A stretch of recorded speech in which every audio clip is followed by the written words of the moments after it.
What's up, Vankers? Hello, Vankers. I'm looking into Brian's sexy little eyes right now. We're in studio together. That's right, we're in studio, and by studio, he means my apartment in Brooklyn that is infested with flies. Yes. Hell yeah, that's Brian the is Lord of the Flies, King of the Rats. I can hear them scurrying him in the fucking roof. There's quite literally a dead rat in my basement that we found today that has been rotting for at least a week.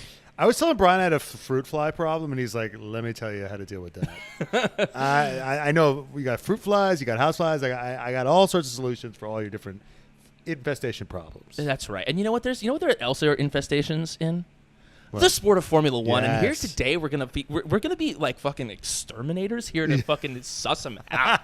And we have What a fucking segue. That was a segue, baby. I was like, how are we gonna get from beautiful? I was like, how are we gonna get from rats to fucking this? And I'm like, oh, fucking, Pretty this is easy, the debate. actually. This is the debate. Yeah. So we have an absolute legend of the fucking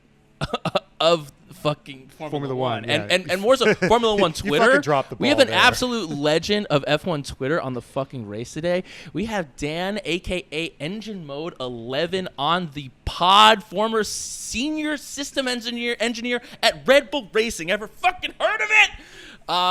Dan, thank you so much for joining us. Yeah, get amped, bro. Yeah, woo. Yeah, no, cool. Yeah, great. Dan, I just want to say, and he definitely didn't hear this in the pre-chat. You have a lovely voice, and you should have a meditation app. So guys, get ready to fucking relax. That's right. And there's gonna be some If yin you're and struggling, Yeah. just call me. yang. Yeah. We have a fair amount of listeners that run to this podcast, and I just want to tell you, if you're running to this podcast right now, be careful because you might be running and fall asleep on the road. Yeah, no personal best today, guys. Yeah, we're not hitting purple sectors Yeah. today, okay? Let's just hit a couple of yellows. This is FP1. Yeah, we're FP1. just trying to warm up the tires here. That's right. Yeah. Okay. So before we get into like the nitty gritty, but we want to know a little bit about you, like your journey into F1, how you found yourself in this position at Red Bull. Because from what I understand, you don't have a college degree. Am I right about that? Well, neither No, did Mark Zuckerberg, Bill Gates. None of the greats fucking went to college. Unfortunately, they're significantly more well off in terms of money than me, though. But yeah, no, I didn't. I am a college dropout, mate. I didn't do university. I did 3 months at college. I thought, nah, this ain't for me. Mm-hmm. Dropped out. Worked. What didn't you like about college? There's something about like sitting in the classroom and having someone talk to me. Like, it's just like I need to learn by doing things. Fuck yeah. You know what I mean? Like, I don't want to read a book. I'm just going to fall asleep. Right. So, like 3 months in, I wasn't really attending. My attendance was crap. I wasn't really paying attention. So I dropped out and I started a glamorous career at PC World, which I'm not really sure what the alternative. I don't know. Have you got PC World? Would it be like Best Buy or Circuit City? Circuit City, just like an electronics store. Yeah, maybe like Circuit City. Okay. Yeah, basically like fixing people's computers. Okay. So you were like a genius. You were like at the Genius Bar or well, yeah, we have like Geek a Squad. Yeah, like the the Geek Squad. We have the Geek Squad. Geek Squad. Geek Okay. Squad. Okay. Yeah. Okay. Yeah. And how did you learn how to fix computer? Like, where did you learn how to do that? I just did it myself. I had my first computer when I was like, 10 or 11. So And I think I broke it by the time I was 12. Yeah. And then learnt to build my own when I was like 13, 14. So you're like a prodigy, like Bill Gates. So you are like Bill Gates. Yeah, I just don't have the work ethic. right. Okay. Or the vaccine. Hunger. Yeah. You're not trying to. Yeah. You're putting the chips in the computers, not in the people's arms. Okay. Well, you know. So you were in PC World, Geek Squatting it up, fucking whatever, telling people, well, did you restart it? Did you try restarting it? Yeah, have you tried unplugging and replugging Yeah, it? exactly. Yeah. And then what happens? Then I did go back to college, but for like evening classes. For a specific industry, Cisco networking, which I'm sure someone out there knows what that means. And because it was an evening class, like 1 day a week, I could live with that. It was, you know, and then it was all a bit of luck from there, really, because then I interviewed for my first proper position, and it turns out the guy that was interviewing me was the guy that was on the college course with me. So I literally just walked in. He was like, "Oh, it's Dan, it's you." I was like, "Yeah." And he was like, "All right, cool. Start Monday." I was like, "All right, cool." That was the best interview I've ever had. Wow, And you snowballed from fucking there. college networked at a college you dropped out from. That's pretty fucking cool. Yeah. So wait, so was Formula One on your? So like, did you grow up a F1 fan? Was Formula One on your radar? Like, how does F1 become? Yeah, I was more of a World Endurance Series fan, to be honest. Like Le Mans 24 and all that. You wouldn't kick F1 out of bed, is what you're saying, though. Yeah. I was like, F1, nah, fuck that. Anyone can drive around for 60 laps. Give me 24 hours. Yeah, right. And then I had a couple of friends that were working in like social media, and when all that was starting to kick off for a few of the teams, like the Toyota WEC team and things like that. And then that sort of opened my eyes to like maybe there's a job for me in some way in F1, but I never really made it my aim. It was just a maybe it will happen sort of thing. So then I was working in finance in London, which made Wolf of Wall Street look like a documentary. Mm-hmm. And then so you're having a great time, is what you're saying. I mean, I was effectively in IT, so I got fuck all. Oh, okay. But you're watching them. You're watching them. Yeah, watching them. Okay. Yeah, I'm going out for my lunch and then coming back and seeing half the desk got fired and packing up their desks, sort of thing. You know, that was like a everyday occurrence. So yeah, that was amusing. And then I got a phone call from a withheld number, and I don't know if it's just a British thing, but everyone here just hates answering phones with withheld numbers. Of course. And I just thought, oh, bollocks, I'm bored, I'm going to answer it. And it was someone from Red Bull saying, "Oh, we got a job. We've seen your CV on LinkedIn. Do you fancy applying?" And I was like, "Yeah, okay, let's do it." And then got the job. Oh, wow. So they reached out to you. LinkedIn actually, because you know how many times my mom, when I was at college, is like, "Have you updated your LinkedIn?" I'm like, "Mom, that shit doesn't work." But someone actually reached out to you on LinkedIn. That's crazy. Wow. Yeah. So you get this, so you interview for Red Bull, you get the gig, you are now a senior systems engineer at Red Bull. What is that? What do you do? What are you doing there? So basically, when I was working in the finance industry, I was responsible for all the underlying systems, like the design, implementation and all that, of all the pricing data for all the brokers to get the pricing data from the markets and do their trades or whatever. But it turns out that actually translates really well into F1, because instead of pricing data, it's lap times or sensor data or something like that in the wind tunnel, you know. So the underlying system remains the same. It's just my data and client has changed from brokers to engineers. So you're saying that the computers that the F1 teams use are a lot like the Bloomberg terminals that the finance people use?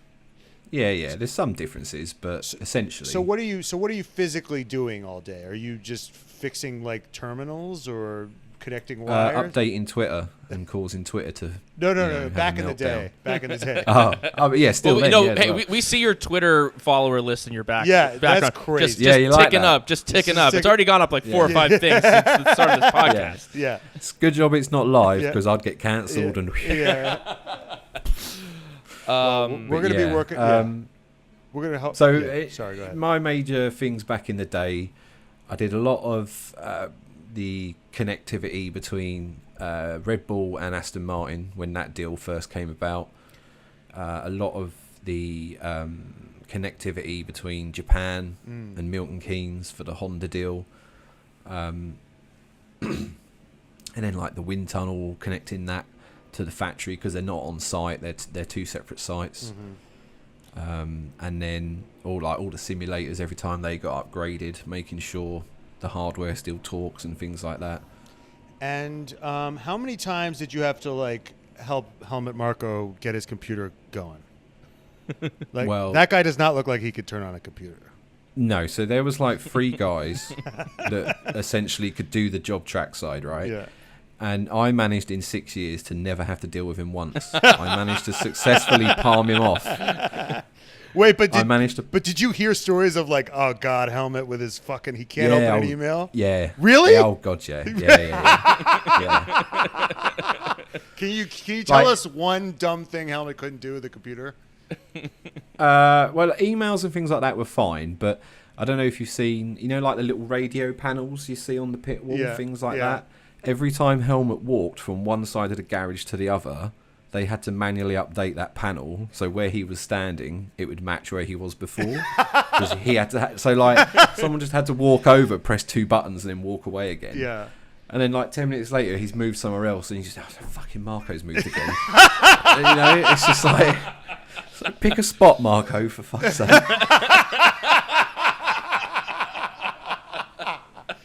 How is Christian on the computer? Christian's not so bad. He was all right. You'd only get really benign things from him, like, oh, my printer's run out of ink, which is. Wait, so Christian prints too much? Is that what you're saying? Yeah, but that was fine because he didn't. All the printer ink and that was in our supplies, in our crates and things like that. So he wouldn't have been able to do it anyway. So you get an email from Christian Horner personally being like, I need more printer ink. Yeah, you get really silly jobs like that, and then you can get a really mental job like, oh, the FIA GPS system isn't working, we can't see our cars on the track. It's like, okay, so you're like, wait, from one extreme to the other. But you're like, fuck, I'm putting a printer cartridge in the printer. Excuse me, I'm trying to ream this paper here. Can you, do you mind? Wow, so you have the lowest stakes job and the highest stakes job combined. Yeah, because when you're trackside, you're only allowed a certain amount of staff. Mm-hmm. So you find a lot of people do 2 jobs. So the guy in the pit stop crew that could be I don't know, left rear wheel on or whatever, could also be a composites guy who in between sessions is gluing stuff that we fucked. Right. Things like that. Is Max ever like, hey, can you up the Wi-Fi? Because I'm kicking this guy's ass in FIFA and it's just lagging. No, so Max, this is what I love about Max. Max used to come and hide in our little area. Because IT being IT, we're not allowed to be seen by anyone. No one gives a shit about us. It's not that you're not allowed, it's just nobody cares. Right? Exactly, right? So because nobody cared, whenever Max was having a bad day with the media, he'd used to come and hide in our area. And just sit and put his feet up and just have a chat with us about what he was doing for Christmas and things like that, because he knew no one was going to come in and bother him. He's like, no one's going to look for me here. Yeah. It's like, here, take this ink to Christian, see you later, mate. So Max was kind of a man of the people? Yeah, definitely. Yeah. I could see him, it's he's not necessarily he's a star because he's as good as he is, but he's not Ricardo's came out the womb being and Ricardo suffers from main character syndrome, and Max is really a behind the scenes player who just happens to be unbelievably quick. So Ricardo never spent time in the. Did Danny Rick ever do that No. when Max was kicking his ass in 2018? So no. So did Max know your name? Yeah. Did Danny Rick know your name? I think he only did because we both had the same first name. Narcissist. Yeah. So it's dead easy. So I know you. You're Daniel. Yeah. Dan. Yeah, how nice. Okay, so if you had to rank who was the chillest guy of the drivers? Yeah, that you worked with. Who was Albin. Albin? I think Albin. Yeah. Albin was your favorite? Yeah. So Albin hung out with you guys. Yeah, so there's a Red Bull own a house in Milton Keynes that some of the drivers will live in now and again. And at the time, Albin was living in it. So, of course, when you're going away for a race weekend, they're all arranging these private cars to take drivers from Monaco to the airport or whatever. Albin was just like, no, fuck it, I'm 10 minutes around the corner, I'll come get the bus with you guys. So we all used to get the bus to the airport together with Albin. And, he would sit in economy with us, he wouldn't give a shit. He's just happy not to be with his mom. Yeah, well, probably, yeah. He's like, I'm with the fellas. Yeah, I'm with the boys. I'm with the guys. That's it. I mean, he was so excited on Drive to Survive when he had his own apartment. He's like, I get to have my own apartment. And he's like, I get to have sex in here. This is awesome. Yeah. And Pierre. Oh, yeah. Pierre was good. Pierre was nice. I didn't have too many interactions with him because at that point in time I was working with the Aston Martin stuff. But what interactions I did have with him, he was sound. He was down to earth. He was very polite. He made a point of trying to get to know everyone. Okay. It's just a shame it didn't really work out the way it did. How about Kvyat? Kvyat, I only interacted with him like once because I started at Red Bull at the start of the 2016 season. Right, he wasn't there for long. And then he was kicked off by Spain, wasn't he? So the only interaction I had with Danny is that he broke the simulator once, so I had to go in and fix it. And he looked at me and just went, "You do complicated shit," and then walked off. I was like, "Yeah, thanks, Dan." Like, thanks, Danny. And that was it. And how about Newey? Newey is... He's very quiet. So I don't know if you see him on interviews and things like that, but he's quite quiet, and you got to sort of listen because you're not really going to catch what he's saying. But when he's drunk, it's like 10 times worse. He gets more quiet? It's more quiet and sort of more slurred, and he's just, it's like, Adrian, no one knows what you're saying. But he does like a party, Adrian. Yeah. Don't let him fool you. He's a bit of an animal. Whoa. That's all you'll say? You got to blow off. You got to get when your brain is working like that. You got to do something to grease the wheels. Yeah, exactly. So he does like the odd little garden party and things like that. Oh my god. So you're at Red Bull. So you were there from what, 2016 to the start of this year. To the start of this year. So last year Max wins and you're like, I did it. I'm out. Yeah, like I did an eco. Yeah. You and Nico Rosberg. You ended on top. Yeah. The shocking retirement. EngineMode11 leaves Red Bull Racing. So I mean, so you and Blake both kind of had that same vibe. I mean, did it feel like when you were there? Okay, so we're going to talk today about frauds. I wanted to start off a little bit. So for years it was kind of like Red Bull's rising. Knocking at the doors. There's some stuff going on there, and the rivalry between like Christian and Toto, the Mercedes of it all. Like how present was that for you guys in the garage? Like fuck Mercedes. Like you think he's beefing with the IT guys over at Merc? No, but how we got better printers than you. But like, how do you feel? Are you feeling that, or are you kind of like this is happening? Not really. Yeah. It's kind of when you're in the pit lane and all that. It's like one big family. You don't really care what team people are on, right? Because we're all in the shit together. We're all doing shit hours. We're all, jet lagged. So you don't really care so much. And there's so much like staff jumping from team to team anyway. Right. You pretty much know everyone anyway. But no, like in terms of the rivalry and that, I mean, I was working in the ops room in Malaysia, I think, when was it, 2016, when Hamilton's engine blew up? Yeah, was that the best day of your life? There weren't many tears shed when that happened, put it that way. Right. But, like, everyone helps each other out in the pit lane. Like, if one of them teams has forgotten, let's say, I don't know, a bunch of cables or whatever, they'll come and ask you and be like, yeah, sure, look, here you go. Because we're all, like I say, we're all in the shit together. It's not like, fuck off, Mercedes, I'm going to chin you around the back of the paddock at like, let's have a fight sort of thing. Gotcha. So do you think that the Toto Christian thing is a little overblown? Oh, yeah. Christian is the biggest shit stirrer going. Really? So he loves it. So you would say how he is off the track is much different than the way he is on the track? I think so. Yeah, I'd say so. He's more sort of swears a lot more, which is quite amusing. But he knows that there's a camera on him. Oh yeah. He knows that if he says something snarky or like an audio bit, it's gonna go out there. And I think he's very much in the mindset there's no such thing as bad publicity sort of thing. Right. Whereas Helmut Marko is like that drunk uncle you've got at Thanksgiving, and you just think, please don't talk. I mean, it's wild. Could you please not? I mean, if Christian he has to think no publicity is bad publicity when you have Helmut Marko saying the shit that he says to the press. That's the only way you get through it. Jesus. Yeah. But there's nothing you can do about it because Helmut's the boss of everything. Right. He's technically an advisor, but he is in charge. Yeah, he basically is the boss of everyone at AlphaTauri. Oh, wow. And everyone at Red Bull. So Christian answers to him and everything.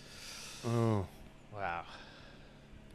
Okay. So speaking of frauds, what does he do though? Is he worth that position? What is Helmut's gift? I guess he's got an eye for the drivers, I guess. Being intimidating. He's very good at that. Okay. I think maybe during the off season he might moonlight as a Bond villain. Right. But no, he's very good at the young driver program. I know Red Bull get a lot of stick on, oh, they've ruined careers, but think of how many people are in F1 currently that got their start because of the Red Bull driver program. And that's all him. That's Marco. Right. So, he's got an eye for talent, and yeah, there's only so many seats in F1, but there's so many drivers that can say, oh, I got into this where I am today because Helmut Marko saw something in me and got me this far, sort of thing, Right. So yeah, he's not so good at media interviews, but a lot better at managing driver programs. Totally. So at some point, at what point did you think, there's some stuff going on here in Formula One that I want to get on Twitter and talk shit about, and to the when did that because you're so funny and outspoken and aren't unafraid to say some fun wild shit on Twitter. Like, what about F1 to you is the most kind of what part of it is the most ripe for criticism or joking or or ribbing in that way? I think the reason I made that Twitter account wasn't really to sort of be what it is today, but I quickly sort of got a bit fed up with all this prim and polished PR sort of thing. All these press releases that are very sort of stiff and dry, whereas you go look on my Twitter account and I'll be like, yeah, we fucked it. Yeah. Right. Something like that. And then it just sort of snowballed a little bit. People were just like, oh, this is quite funny. Look at this guy works in Red Bull and he's doesn't really care. Then HR saw it, which was hilarious. They were like, what's the purpose of this account? And I was like, I don't know. And then it sort of became a running thing that every time I walked past the HR office, they just looked at me and shook their head, sort of thing. Right. So they never gagged you. They never said cut it out. Not really. There was a set of rules that you had to follow. There was you can't go out and slag off a sponsor, which is fair enough. Right. And you couldn't openly slag off, let's say, Christian. I couldn't go on Twitter and say Christian's a prick, sort of thing. But if I could keep it that sort of sarcastic, dry humour, right, they didn't really care. Interesting. Well, it's so interesting you say that because we've watched what's happened with Ferrari this year. Right. And it seems like that you could never do that at Ferrari. No. I mean, impossible, could never happen. But our kind of thought on that is that that speaks to actually what makes Red Bull successful, and it speaks to what makes Ferrari continue to fuck up these things because they're so provincial in a way, and they're so kind of stuck in this is how we do things that they actually there's something to letting you do that actually probably let you enjoy working there more. If they told you fuck off, then you might be well, fuck this place. Yeah. I like Ferrari. If they offered me a job, I'd probably take it. Would you get rid of it? Would you get rid of your Twitter? No, fuck. Yeah, well, right. But no, all of a sudden, Dan, you're tweeting Ferrari did nothing wrong this week. Yeah. I mean, that's when you know. I mean, we're begging for Binotto to get on TV and say we fucked it, but instead he says no. We got at the base today. We did not have the base. We did nothing wrong. We did nothing wrong today. Yes. They never did anything wrong there. Yeah, speaking of fire was all part of plan. Yeah. Speaking of people who have problems with things that you say, you're blocked by Matt Gallagher from WTF1. Okay, well, what happened there? What happened there? Oh God, this was 2 years ago, and then he put out a post. I think he was criticising something about Checo, I think, and then I just said, "Well, that's a bit rich coming from the Poundland Will Buxton." Which then absolutely took off and got 15,000 likes and all these retweets, and then that was it. He was just blocked. And now every 6 months I just tag him in a post saying, "Matt, I'm changed. Come on, let's talk it out." Holy shit! But yeah, I've never bumped into him, but I'm going to soon because like all the people that I've started to hang around with, like some content creators here in the UK, and they all hang out with him as well. And we've never crossed paths, but we're definitely going to one day. And I'll just be like, hey Matt, just sort of whip out a Poundland uniform. Hey Matt. So that's like dollar store. That's a dollar store. Basically. Yeah. So you call basically for our American listeners, he called him a dollar store Will Buxton or a Walmart. Yeah.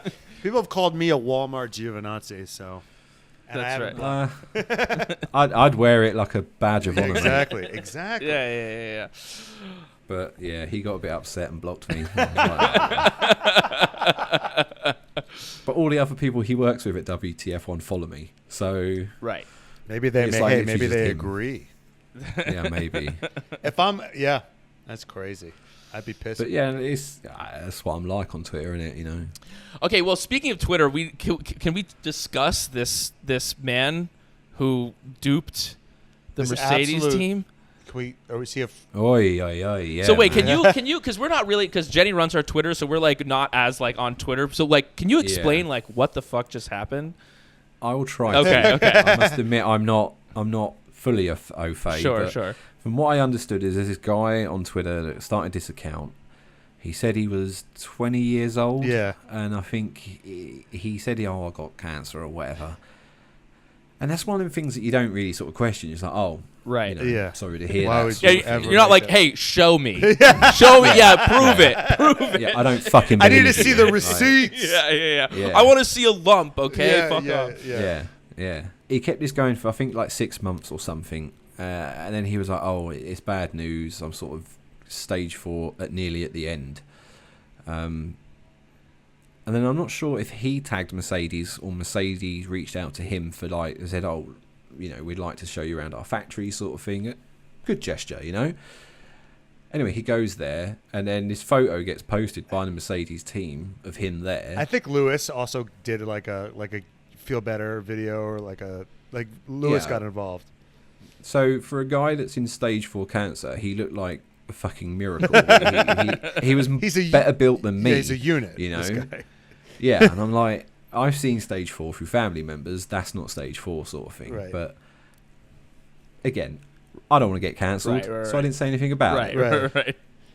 Anyway, there's like fucking all these wannabe detectives on Twitter sort of found out who he was really. Don't fuck with cats type shit. Yeah.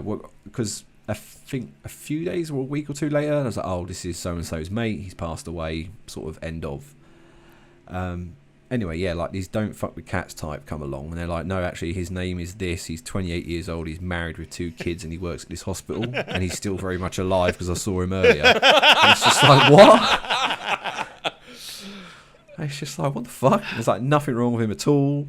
And he catfished some 19-year-old girl or something. I'm just like, my head is hot, man. And she like, posted videos of she posted clips of like their DMs, and he used because he worked in a hospital, he was using the heart monitors and using proof, you know, as he's changing bedpans.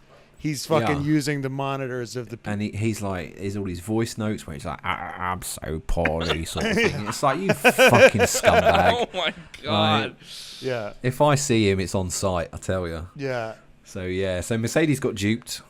They've not said anything, but they're probably aware. I mean, even when the guy turned up, he doesn't look 20, and he certainly doesn't look like he's got stage 4 cancer. Right. Yeah. Wow. That's just it's wild.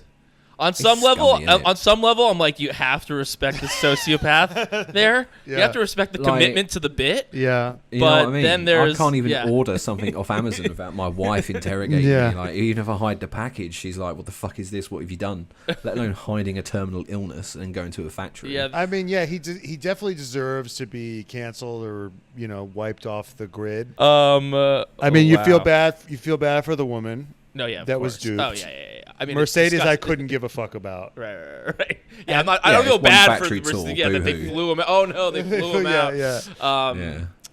It's just wild. I mean, when that whole, in terms of other people around. I mean, this is just some guy off the street. Like, this is some guy just on Twitter, but like, but teams have been taken in, right? Teams have been on taken higher advantage of levels than this. Totally, it's like within like the rich energy stuff, within like you were there for that. So what did you think when that was happening? Were you like when Haas got the jump on Williams, right? Exactly, yeah.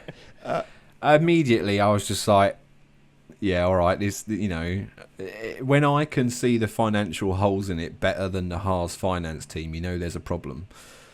Right. Like, the guy had £700 in his company account. Right. And when you search the address of the registered office for Haas, it was like some dingy apartment block in London. And I was like, something seems a bit odd about this. Right. And then he started firing shots at Red Bull. He was like, "Oh, we're better than Red Bull and all this." Right. So every time he went down the pit lane, it was just like prick sort of thing, But did you respect his beard game as one bearded guy? I did, yeah. We almost look alike in a way, I suppose. Yeah, which is why I'm sad it didn't really work out. Because if it did work out, I could just sort of blag my way into places. Like, yeah, I'm William Story. Yeah, right. Just hop on a and you on could a have helicopter. compared notes. Do you use oil? What do you got going on in there? What's the regiment there? Nothing. It's just nothing goes into this beard. It's just testosterone, homegrown, organic. Yeah. Rage and maybe a bit of baby powder from the kids. Okay. What's raging you right now? What's raging you within F1 right now? Mattia, Binotto, and Ferrari. Yeah. Mm-hmm. Like, they're in danger of finishing third, for fuck's sake. 100%. With the fastest They've car. gone from winning it to, Mercedes are a bit close to you. Yeah. And Mattia's PR, we don't need to change everything. You need to change fucking everything, pal. Yeah. The only thing you don't need to change is your drivers. Right. Truly. Well, they might have to because they're going to have a psychotic break. I mean, everyone was talking about that GQ photo. If you look at Carlos Sainz's face, he looks like he's in the sunken place. He looks completely dejected, like, what the fuck am I doing here? He's going through it. Yeah. I mean, they're both going through it, but at least Charles was camera ready that day, at least. But Carlos Sainz was like, he had this like haunted 1,000-yard stare. Mattia Binotto is but I mean, that makes me happy. If I didn't like Charles Leclerc so much, this would just be it would be porn. the best season ever. It would be better than sex. Yeah. For me. So, but now I'm a little conflicted. It's like if I was still working at Red Bull, I'd be pissing myself laughing. Really? Because Ferrari did not like Red Bull. Right. They did not like getting beaten by essentially an energy drink. They were like, "Oh, this is Ferrari." I'm like, "Yeah, well, we're a fucking energy drink. Suck on that." Yeah, but what's funny is Red Bull. You guys were never threatened by Ferrari. You never took them seriously, right? No, we didn't take anything seriously. I think that was kind of our whole ethos. We were like, "Yeah, fuck it. If we win a race, wicked." We got Adrian Newey. He'll do all the work. We'll just party. Right. Yeah. Can you explain? There's like a big party culture at Red Bull, right? I don't think there is so much now. Right. But back in the day when it was a bit more, before sort of the championships and things like that, it was like, fuck it, we're just here to race, Right. Put the tunes on, sort of thing. But even this is the drink you put in vodka. Like right. Yeah, but to be fair, even now we've got the loudest sound system in the garages, which pisses off every team that's next to us. The Monaco party yacht thing, it's. I think Red Bull bought this sense of media and market into F1 that wasn't there before. Like all the show car runs. When people think of Formula One nowadays, it's either Ferrari or it's I remember Red Bull did a show car run in our city, sort of thing. Mm-hmm. Right. They crush it and all that stuff. They're always like posting videos of the car like driving through whatever city. They're always doing. It's always Checo doing it too. It's like they never make Max do it. Well, sometimes it's Checo's helmet, but it's not Checo. Right. There you go. So another that's fraud. A scoop. That's a fraud. Who drives the F1 cars through a city? It's a mixture of people. Sometimes it's David Coulthard. Right, I was going to say. He does a lot of work. He does a lot of work for us. Oh. And Sebastian Buemi. Oh, interesting. So David Coulthard had Red Bull's back. I mean, there's that clip of in 2010. They're asking like Brundle and I forget who else, Crofty, I think maybe, and they're asking like who's gonna win the championship, and they're all going through, and everyone's like kind of picking Lewis. Yeah. And then Coulthard's like, I think Sebastian Vettel, Red Bull, and they all laugh at him. They're all like, "Shut up, David! Like you're stupid." Yeah. And then it's just like, damn, it feels good to be a gangster because he fucking won that year. They were all like. Before that, I mean, it was really like Red Bull seemed to be like this laughable joke. Yes. And then then the 2010 to 2013, and then all of a sudden it's a whole other story. Yeah. Yeah. Adrian signing for the team, I think, was the first time when people sort of turned around and were like, "Oh shit, these guys are serious," sort of thing.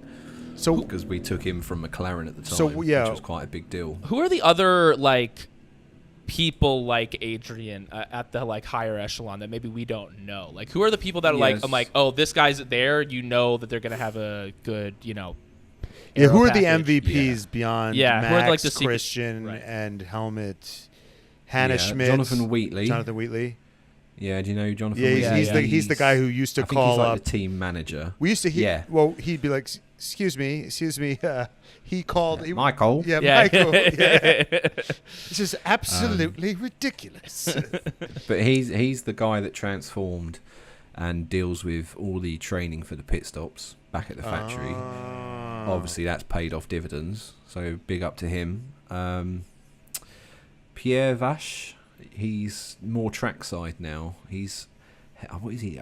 He changed his job position recently, but I can't remember what he does. But I think he's on-car performance, head of on-car performance. Also, the only man I've ever met who could smoke a cigarette as fast as he does. It's honestly impressive. like Looney Tune style. Yeah, Just like free pulls, and that's Yeah. it. It's gone. It's just like, he's fast. He's fast. He Yeah. does everything fast. So I want to. What about their strategy? I want like Hannah Schmitz and Hannah. Big up Hannah. Did you ever have to fix her computer? No, I didn't. She was fucking on top of it. She's self-sufficient. Yeah, she's like, fuck you, I can change your printer cartridge. Well, I don't need you. Fuck off then. Yeah. But yeah, there's lots of people there. There's a guy called Turbo who works trackside as an engineer because he's the slowest person I've ever met. Yeah. What do you mean he's slow? What do you mean the slowest? He bumbles about, bless him, Yeah. but he's a legend, so everyone just calls him Turbo because he's the opposite. He's the one that's had to deal with Helmut Marko a few times, so that's why I'm bigging him up. Gotcha. That's sorry to hear. Olaf, he's the guy that does the rear jack. He's been there since it was Jaguar, I think. Big, angry South African dude.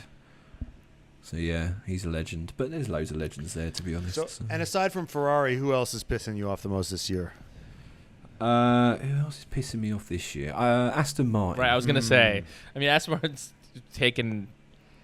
I mean, you those photocopied our car, right. and you didn't even do that right. Right.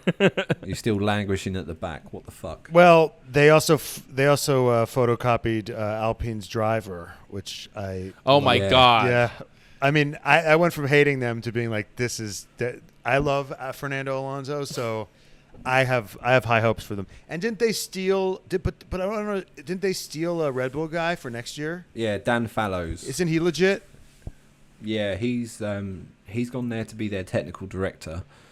But when he was at Red Bull, I think he was one below Adrian. And then there was a big hoo-ha because I think Aston wanted him to start sooner than what Red Bull were happy with, because you have to have like gardening leave of 6 months in between.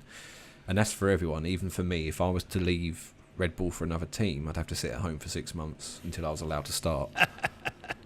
Like, I'd still get paid, so I didn't give a shit. But and that's what it's like for all the teams in F1, because they don't like people jumping. Right. It's like, especially senior people. Especially to Aston So Martin. They're like, we want you to. Yeah.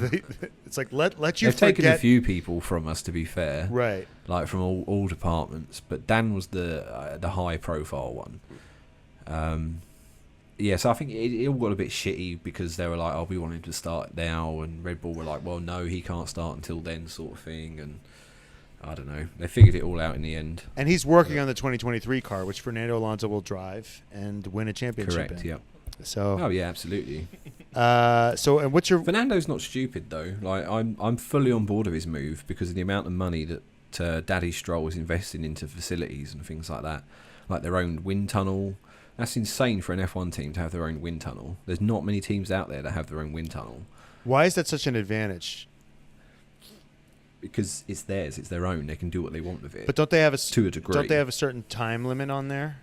Yeah, but they can spec the instrumentation and things like that, and the material of the road itself in the wind tunnel. That makes a massive difference. There's all sorts of weird little things like that. I see. So who have their own wind tunnel? What teams have their own wind tunnel? Red Bull, Ferrari. I'm guessing Mercedes do. Yeah, I would think. Yeah, they must do.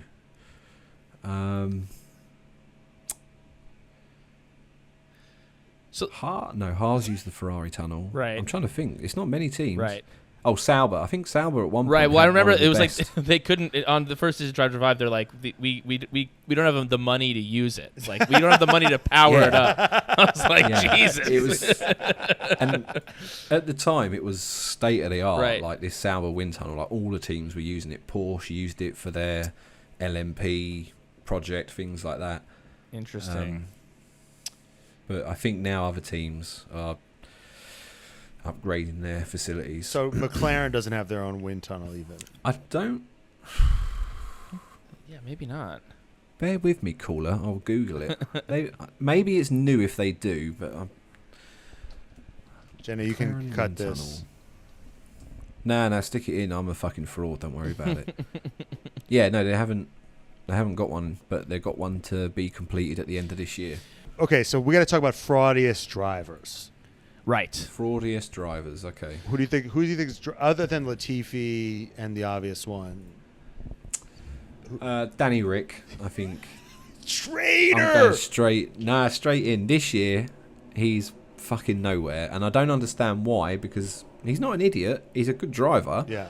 But for whatever reason, sort of when he's been at McLaren, it's just not worked for him. Right.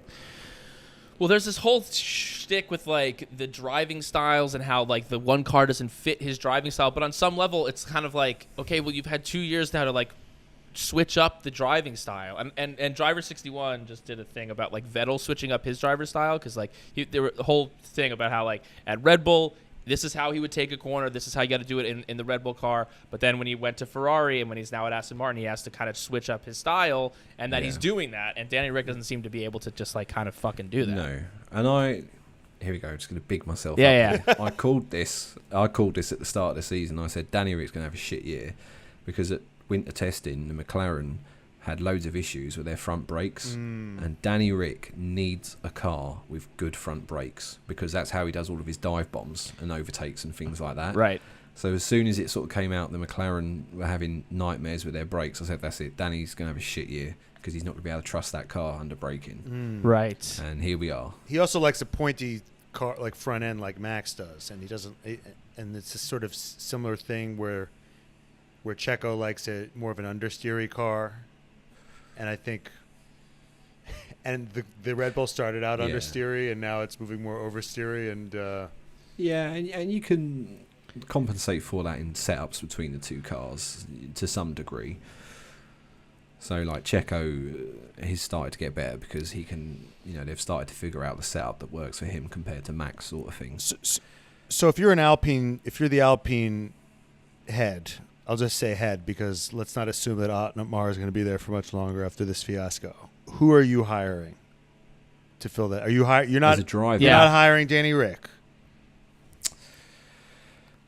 So if I've got my money hat on, I would probably take Danny Rick because I would imagine if he went back to Alpine, there's going to be some financial incentive involved for this, as like to smooth the whole Piastri thing over. Whether that's McLaren pay half of his salary sort of thing to say, sorry, we stole Piastri sort of thing. Who would I put in Alpine? But if I'm thinking of pure driver performance, it's going to be controversial, That's what but I kind of want to see Gasly in there. Ooh. That's what we've been saying. But he's been fucking up recently. What's up with that? The AlphaTauri's a bit of a shit box this year anyway, to be fair. Are the mirrors not working? One time, and people just won't let you forget it. Yeah. But I want to see Gasly in a top team, a top manufacturer team, to see if he takes all the mistakes that he learnt from at Red Bull. Right. Yeah. You know, and look, I'm just going to say it. I don't rate Ocon. I think Gasly's better. Yes. We hate Ocon. We found our third host. Yeah, that's right. It's like every time I watch a race, it's like, oh shit, yeah, Ocon's in this race. You know? Yeah. Just always see. He won a race in Hungary in like bizarre conditions. Congratulations. Right. Know?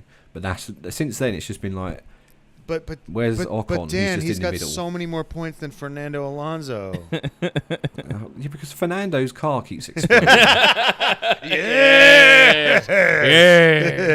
I know the history books won't have that as a note, but we know. Right. Yeah, the people who are there know. Yeah, keeps disintegrating the side pods and because he catching fucking fire drives and God so knows hard. It's the balls. It's the balls. The size of his balls, man. Did you ever hear any stories around the paddock of Fernando being a ledge?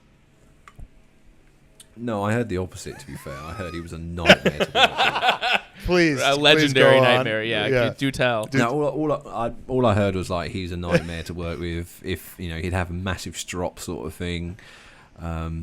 But yeah, no one I knew directly worked with him, so we just sort of heard rumors that he was a nightmare. I mean, I feel like that was front page news that he was a nightmare to work with him. Well, yeah. It's like Fernando's a bit touchy. Who would have thought, sort of thing. Jenny, water is wet. Jenny, go ahead and cut that part where Dan says that Fernando was tough to work with. No, clearly he's tough to work with. That's so obvious. Go ahead and cut that. This is the Fernando.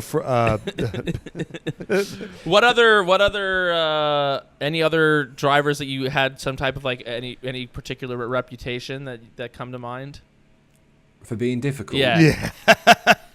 Again, I'm glad it's not live because we'll watch my Twitter account go down. But Lewis Hamilton apparently can be a bit of a diva. Ooh. So apparently he can sometimes be very sort of, don't talk to me. I'm just going to walk straight here.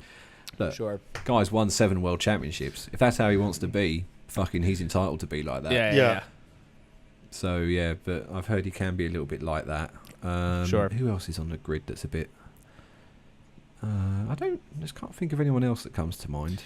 What about Stroll? Any Stroll? What's the vibe I've there? not heard anything negative about Stroll. Only his dad. Apparently, his dad is a bit feisty. Right. No. But again, water is wet. No. Yeah. But yeah, should we say it? Yeah, sod it. Let's go for it.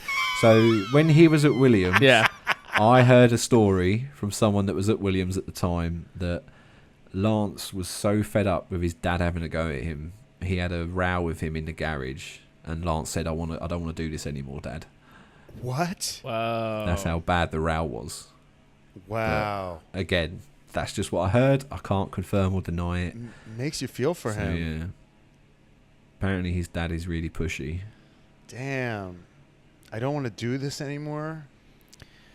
It's like who's benefiting from this at the end of it? Like, who is this for? Is this for Lance or is this for Lawrence? Right. Well, it's one of those Like, things. are you living through your son? Yes. Right. It makes me think like, oh, when you look at it from the outside, you think, oh, it's Daddy. I want to drive race cars. Fine, I'll buy a team. But now it's when you hear something like that, it makes you think like, right. You're gonna be doing like, Yeah. You're gonna be a Formula One driver. Yeah. Lawrence has had plenty of rows with people in senior management. I think, again, that's not really a secret. He can be a nightmare to work with. I mean, apparently. the fact that Vijay Mallya ran a more functional team with way less money than Lawrence Stroll with way more money. Right. I mean, something's got to be rotten there, right? Money doesn't buy everything, does it? You can't just buy a championship. Right. Any Vijay stories? No, I think Blake was there. Yeah. We heard a bit from India him. We heard he was very like don't talk to me kind of vibes. Yeah. I heard a bit of that as well. I had a friend who was also at Force India at the time, not Blake, who had to go to VJ's house to install something. And he said, like, VJ's house was just ridiculous in terms of how over the top his decoration was and things like that. Of course. Which I thought, yeah, that's a VJ thing. Yeah. So, yeah, but other than that, I'd not really heard much about VJ, bless him. Within the whole, like, money, like, you know, within F1 being such a... Because, you know, coming from... You know, we're newer fans coming from watching sports growing up, and it feeling money's always a factor. Definitely, of course, it's always a factor. Like, you know, George Steinbrenner and the Yankees, like, he would pay for players, and then all of a sudden they'd win. But it feels like there's such, you know, F1's this weird, like, Frankenstein child of a sport in that way. And that's, I think, something that's so fascinating to us about it. Like, after having been in it, and, like, in terms of, like, what's, like, within, like, the whole, like, a spec series or something where, like, seemingly on the surface, like, it would actually just be about, like, the merit of the driver and how well you put your car together that day. Like, where do you see Formula One? Like, do you see it as that, or, like, how much do you even, like, rate it as a sport in that way? Formula One's like this weird, like you say, it's its own little thing where Lawrence Stroll has proved this for us recently, that you can't just dump X amount of millions into a team and become a winning team. Right. It doesn't work like that. If you don't have the talent or the processes in place, you're not going to improve. If anything, it's going to confuse matters more. Like, your department's doubled overnight. You're like, well, who's in charge of what now? Yeah. Sort of thing. Like, what's the process to this? Yeah. Like, oh, we've got a whole brand new building. Okay, sort of, now what? And Alpine are a little bit like this in the opposite direction, because they're owned to a certain degree by the French government, and they'll never get any further. They'll always be sort of just there to compete, because the French government aren't happy with them investing any more money into it. So Alpine do the best they can do with what they've got. Right. You know, they've nailed it all down. They've got all their processes, whatever. They recently had a recruitment drive, but they did it in a sensible way, where it was like, right, we're going to increase staff 10% each year for X amount of years, which is the way you want to do it, because you keep that cohesion as you're growing, sort of thing. Whereas Lawrence Stroll was like, fuck it, I want 300 people and I want them yesterday. You know? And it's just like, who the fuck are all these people? What's going on, sort of thing. Right.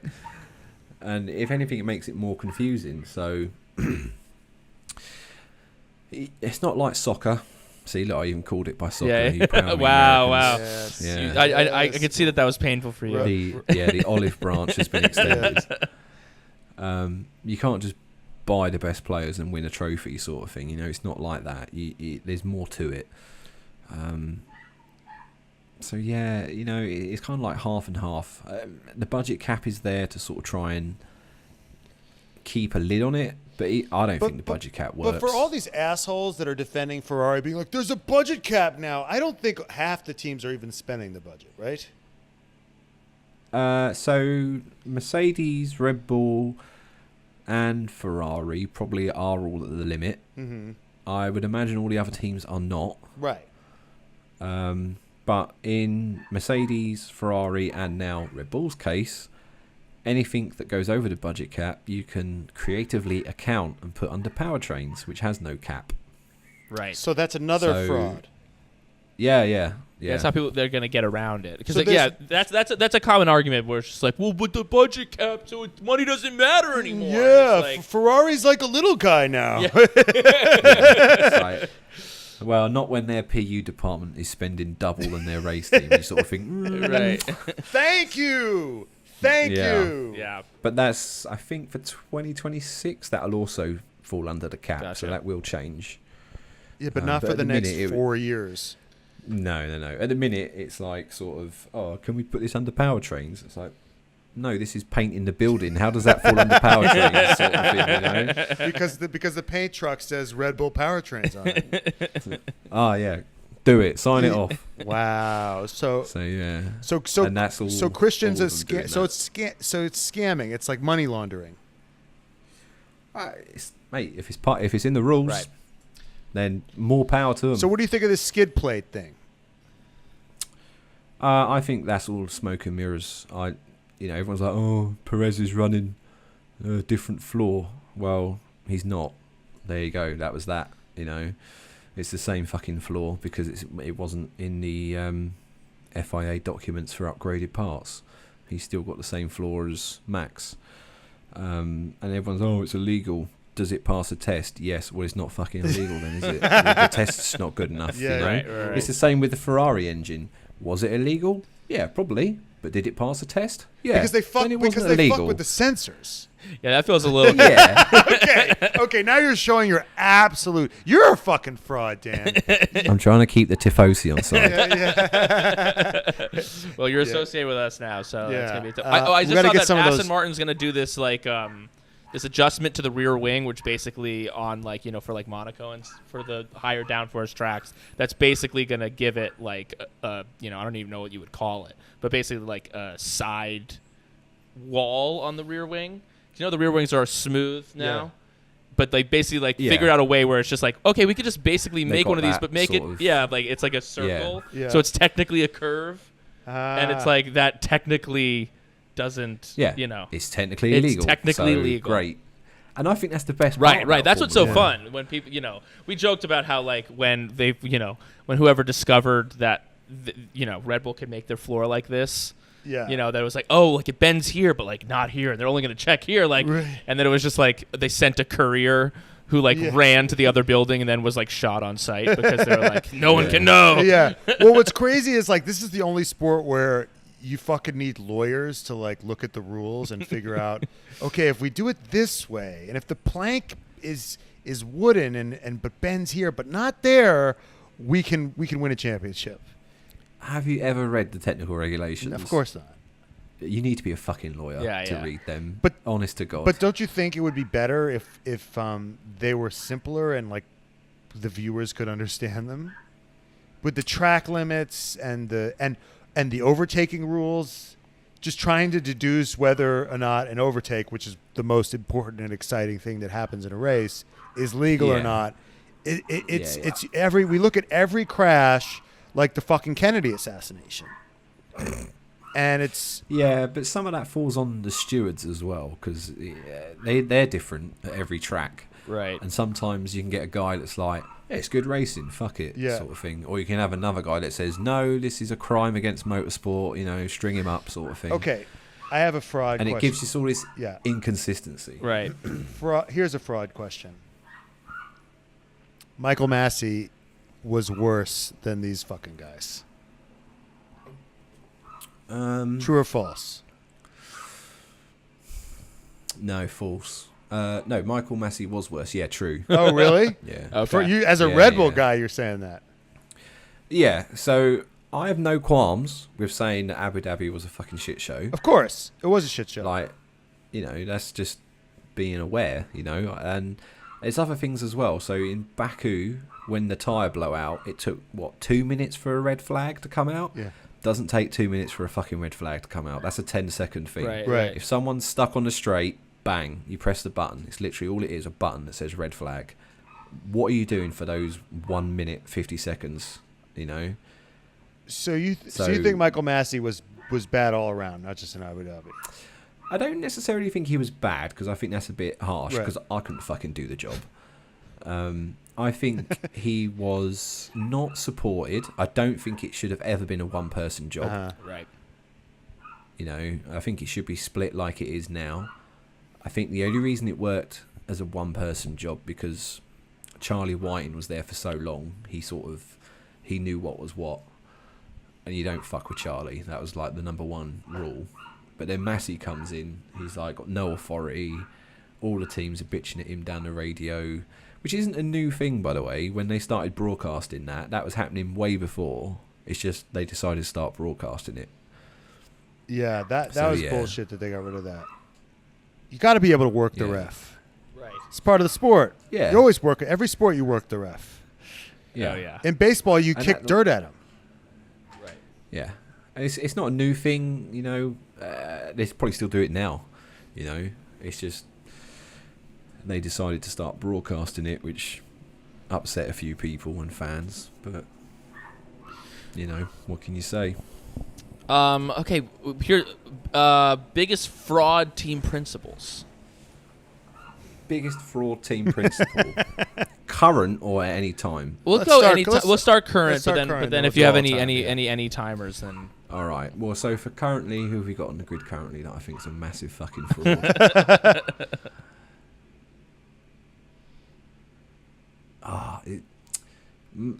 Benotto stands Of course, out. of course. Anybody else? Again, this is going to be controversial, but fuck it, Toto. Oh! Okay, let's go. So I was gonna say because Christian loves to be like Toto. He's not a racing guy. He's a finance guy. He's not a racing guy. He's a finance guy. So what's your take on Toto? Everything Christian said is true. Are you sure you're not still under fucking contract? Yeah. I got a big pile of money over it. Lewis is a diva. Fucking Christian is a fraud. Anyway, go on. Yeah, Toto is a businessman and a money man. Very successful one, obviously, don't get me wrong. But when it comes to team management, I don't necessarily think he's the best. If you said to me, who would you rather work for, Toto or Christian, I'd pick Christian every time. Because Christian is more of that man of the people sort of thing, behind closed doors. And again, this isn't me talking out my arse. These are things what I've been told from people that have moved from Mercedes to Red Bull. What? Okay, what do you hear about Toto? It's not necessarily Toto. It's like Mercedes is very corporate, very sort of iron shirts sort of thing, Right. Whereas you come to Red Bull, it's like if you want to come over hungover in a hoodie, fuck it, come in hungover in a hoodie, sort of thing. As long as you get the work done. Well, look at Bottas. Bottas left Mercedes and is now showing his ass on Instagram every day. I mean, he's had that pent up for years, just being like, "Well, so I can't be here anymore." Yeah. I mean, he did talk about it. He said on podcast he was getting pretty bad for his mental health.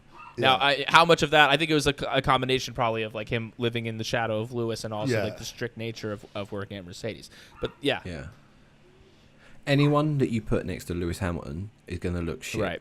Let's be Except real. for George Russell, apparently.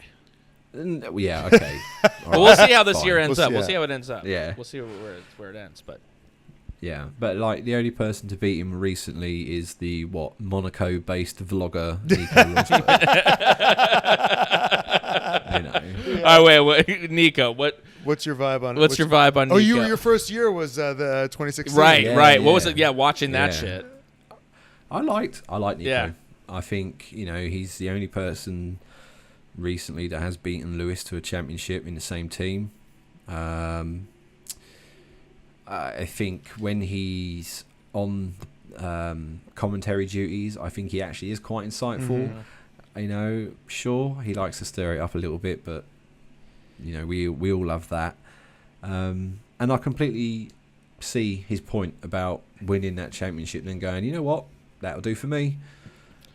He was like, next point wins. Exactly the same. He was like, next point wins. Yeah. Which is a very similar thing with me as well. Because I was like, I've been here 6 years. I've got a family. I'm not really seeing much of them because I'm doing all these stupid hours. But you weren't traveling, were you? About 4 races a year I would do. And then, which is enough when you've got young kids. Right. And I think it was quite early on in 2021 that I thought, this is a championship car. Because I was thinking about leaving at the start of 21. I was like, no, we'll do winter testing. We'll see what happens. All the numbers looked good, all the data looked good, and I thought, fuck it, I'm going to stick it out for this year. And if we win, I'll leave. And that was the promise I made to my wife. I said, look, if we win this year, I'll leave. So we got obviously through the year, and then when it was like even on points, I was like, fuck. Before the safety car, you were like, fuck. I got to stay here. God damn it. Yeah, and then as soon as that safety car, I was like, fuck you guys, I'm done, thank you. So Latif, so your wife has Latifi to thank, huh? Yeah, we're big fans of Nutella in this house. Your wife was so thrilled when Latifi put it in the wall. Yeah. Oh yeah. Yeah. I don't think she is now that I work from home. I think now she's like, shit. Could you go back, sort of thing. It's like you know, no. She walking around the house being like, last year wasn't a real championship. Right. They're actually in the regulations. All the cars should be able to unlap themselves. Yeah. Right, sorry, this is a fraudulent reason for leaving. Yeah. Although I will say that Michael Massey definitely fucked Lewis, but Lewis fucked himself a couple times when you look at that season. Oh yeah, 100%. He left the magic on. He spun in Imola. He hit the pit lane once. He made more mistakes than Max did. Totally. But anyway.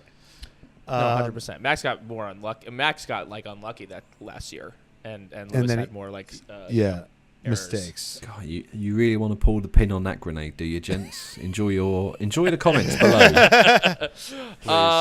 So wait. So what? And you're working from home now. So what are you doing now? So I'm doing consulting for the UK government, which sounds even more fucking bizarre than what I was doing before. People just keep giving you more responsibility. Yeah, it's like, have you even met me? I don't know if it's maybe like a commanding voice or something. I don't know. People are like, oh yeah, he's a trustworthy guy. It's relaxing. Yeah. Wait, so who are you dealing with? You're like, did you help Boris with his printer problems or what? No. If I'd probably help push him down the stairs. Who's harder to work for, Boris or Helmet? Boris. Yeah. So I do a lot of things for NHS, universities. I do quite a lot of stuff for universities, like taking what I've learned in F1 in terms of like processes and things like that, and what you can do in other sort of real world jobs to help improve that. And then other than that, I just shitpost on Twitter. Right. So you're the reason why my girlfriend's dad can't get his scab looked at. It's looking pretty gnarly. Oh, probably, yeah. Pretty gnarly. And where in England are you? Stevenage. Oh, so my God. You and Lewis. Yeah, he was the year above me at school. Oh, wait. Did you know of him? I knew of him, yeah. Oh, my God. But I never spoke to him or anything. But yeah, he was the year above me at school. Did you see him in the halls and shit? Yeah. Whoa, Barry. What was his reputation in high school? Very sort of, he was, I know he likes to say, oh, I don't come from a very privileged background, which when you compare it to other F1 drivers, he is telling the truth. But when you're talking about Stevenage, he lived in the nice part, so let's not get it twisted, right? Where did you live? Were you poor? Did you come from a shittier area? Yeah. So you're like Lewis Moneybags Hamilton is talking about. Yeah. Wow. Yeah. But Stevenage is a bit like that. It's got nice areas and it's got sort of deprived, I guess what you'd call social housing sort of areas and things like that. And did you guys go to a comprehensive school? It was a Church of England school. So it was like a Catholic. A Catholic, yeah. It doesn't really change anything. They just have a bunch of crosses around, sort of thing, you know. But was it a public school? Oh yes, God, yeah. Sorry, yeah, no, it wasn't anything like right private. But Lewis did move to a private Cambridge school, I think, round about the time of his A-levels. For us, I don't know what does that mean. Do you know what that means? No, it just how old would you be? Like 14? 16. Okay, like sort of about 16, like 10th grade. So you're basically calling Lewis a fraud. Is that what you're saying, Dan? I wouldn't say he was a fraud because he doesn't say anything wrong as such. Like compared to other F1 drivers. Oh yeah, well yeah. Like compared to Lawrence Stroll, yeah. You know what I mean. So yeah, but his dad wasn't like poor. Right. His mum was because his mum used to hang out with my aunt. Come on, stop! This is crazy. We're trying to wrap this up, and you keep. So what are your stories about? About your aunt and Lewis's mom? So the wildest story I have is the house that I'm in now. Yeah. Used to be my grandmother's house, but when she passed away, I bought it because I wanted to keep it in the family. So when my grandmother was younger, with my aunt and all that lot. And my aunt knew Lewis's mum. She invited her over once for like a tea or whatever, you know what us Brits do, Yeah. before they went out. But at the time, Lewis's mum was pregnant with Lewis.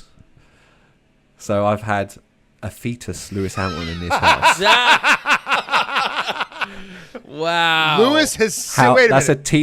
a tedious link. but Lewis it's has there. sipped your tea From this very house, yes. through the feet, through the Yeah, tube. yeah, through the umbilical Yeah. cord. through the umbilical Yeah. cord. Holy shit! Wow, So so there you go. that's crazy. Yeah, But that's Stevenage, like it's not Right, sure. a big place. Everyone sort of knows everyone. So yeah, That's that's like it, really. that- I'm the second most successful person in F1 from Stevenage. yeah. Wow, that's Well, like- you actually came further than Lewis because you came from the shitty part of Stevenage, and he came from the rich part, right? Yeah, so I came from a place called Bedwell in Stevenage. Is it a rough neighborhood or? Yeah, we have stabbings, murders. We have cars that are usually on fire. Yeah, we get police helicopters out a lot. Is it weird. gangs? A lot of gangs from London are now moving out towards this area because we're only like a 20-minute train ride from London. So they are sort of coming out of London. I don't know why I don't. I just imagine it's like Peaky Blinders and kind of cute. But tell me that. Nah, it's all like, you what, bruv? Sort of thing. It's not. You guys don't have the hats or the razor blades anymore. No, no. I just imagine British crime being cuter. right. No, it's. You guys don't have Yeah. guns. Nobody has guns. Right.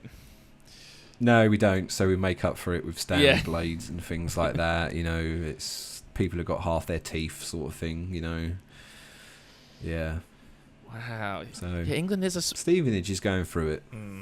England is a small place, and this just made me think of like whenever on Love Island, every year on Love Island, though, someone will be like, "I know him."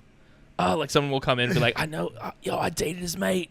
I'm always like, "How does this?" And I'm like, "Oh, well, it's because the producers were like, we're gonna bring you in." This is the F1 version. Yeah, I remember. Yeah. I had a friend who's like, my girlfriend was hanging out with this British guy, and then that it said his name was like Olaf, and then my girlfriend was like, Olaf so and so, and he's like, yeah, how'd you know? And it's like England. Well, you know that Joanna knows the guy who plays piano for Cat. Yeah, And he's England- been listening to our podcast Yeah, because he likes F1. And yeah. then he was like, "Oh yeah, Joanna, like I went to college with her." And she's like, "Well, you know who her boyfriend is, Matt." And he was like, "Matt who?" And he's like, "Matt who you've been listening to." And he's like, "No fucking way." Yeah, England has like 12 people apparently. But yeah, it's like that in England. So like my wife works as like a front of house manager at quite a posh gym and Okay. sort of spa thing. Always bumps into Jerry Horner. Wow. So because she uses the same sort of gym, so Right. she's like, "Oh, yeah, my husband works for Christian's team," sort of thing, and it's just weird because like you'd go to summer parties, and me and Christian, we know each other, but we're not like sort of pals, you know what I mean? Right. Whereas my wife and Jerry Horner will just be chatting away to each other like, "Oh, you know, how's the kids," sort of thing, and me and Christian are just like, "What the fuck is that?" Wow, ginger spice. Did she wear white to the gym too? You think? You should ask your wife. So I'm pretty sure she's like surgically attached to white outfits. I don't know what is. Does she have a fucking deal with white, the color white? Oh, I don't know. Cream. Cream. It's like it's Oh like that my- scene in American Psycho where it's like it's eggshell. Yeah.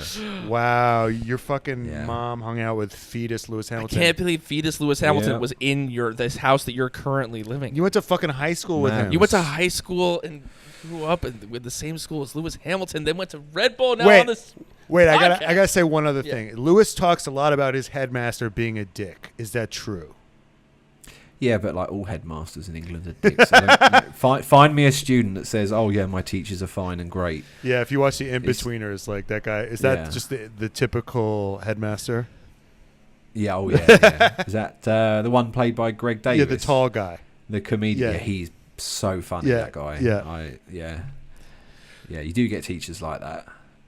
Oh man. But, yeah, I think Lewis didn't get on well with the headmaster because he was he took a lot of time out playing karting. Right. He's like, excuse me, I'm gonna win 7 world championships. Can you fuck off, please? Yeah. Well, at the time, you just sort of think, right, like, what the fuck is this guy doing? Like, he just gets to piss off to do karting, and I'm stuck here learning how to fucking bake a pizza, sort of thing, in food tech. It's like, what the fuck? Food tech? That's a fucking class that you took? Oh yeah. Food Yeah, tech. you have Big to. time. Everyone takes it. Everybody takes food tech. I could have used food tech. Honestly. Yeah, I could use some food tech too. I'm just. Yeah, I was the best at it. That's why I'm so fat. You're a good cook. Yeah, nothing healthy, Right. but I'm a good cook. Right. Damn. Wow. So you heard it here first. You heard it Lewis here is first. a diva that actually came from a really rich family. Yeah, we'll go with that. It's exactly what Dan said verbatim. He's calling Yeah. Lewis a diva and a liar. And so what's the neighborhood that Lewis is from? He was from an area called Chels, which isn't. It's not that much better, like where I am from Bedwell. But when he lived with his mother, because his mother lived in this Chels area, because his mother and dad split up, I think, quite early on. Yeah. And I'm just waving some scissors around. Just trying to defend yourself from the hate that's going your way. But his dad was from quite a posh village just outside called Chewin. And you don't live in Chewin if you're poor. So, but to be fair, I don't know if he was there because of the McLaren money, right, or if he had money before. I don't really know, but you know, right. All right. But so are you, Dan? You climbed your way up from Bedwell. Fucking Bedwell. cars on fires. Yeah. Being like, "Hello, governor," and stabbing you. Yeah. With Right. With the haircuts and everything. Fucking Peaky Blinders. Yeah. And you. All right, governor. dropped out of college. Had to put your shit on LinkedIn. Yeah. And then Red Bull reached out. You won a championship last year with Red Bull. Fucking inspiration. Yeah. It's pretty. Yeah. Took a photo of me holding the trophy. Put it on Twitter saying, "Don't worry, Lewis. At least someone from Stevens got to hold it." Did you do that? Oh my god! So wait, what's the plans for EngineMode11? So are you just do you have any like big plans for it? Or are you just like gonna enjoy being a troll on Twitter and still work for the government? I'm gonna enjoy being a troll, I think. So unlike Blake, who has all these professional plans of streaming and whatnot, it's just a vibe and a hobby for me. You know, I'm not bothered. I've got a full-time job. I've got 3 kids to feed. I need something stable. So I'll just stick to being a troll. Love it. So you're like kind of uncancelable because you don't give a fuck. I don't give a fuck, no. Right. And I'm sure people have tried to cancel me in the past, but fuck it. What's the worst that can happen? Right. Wow. Well, this has been fucking great. Yeah. This has been so fun. Thank you so much for coming on. This has been Thank you for inviting me. Blast. You've been cracking us up. So where can people find you on Twitter is the best place to find you, right? Yeah, EngineMode11 on Twitter. Yeah. That's where most of my slander is. So yeah, go follow him on Twitter. And we typically we enter the podcast by saying hello, Vankas, and we leave the podcast saying goodbye, Vankas, in the style of Gunther Steiner. So would you honor us with a goodbye, Vankas? Let me just prepare myself. Goodbye, Vankas. Yeah, goodbye, Vankas. See you next time, Vankas.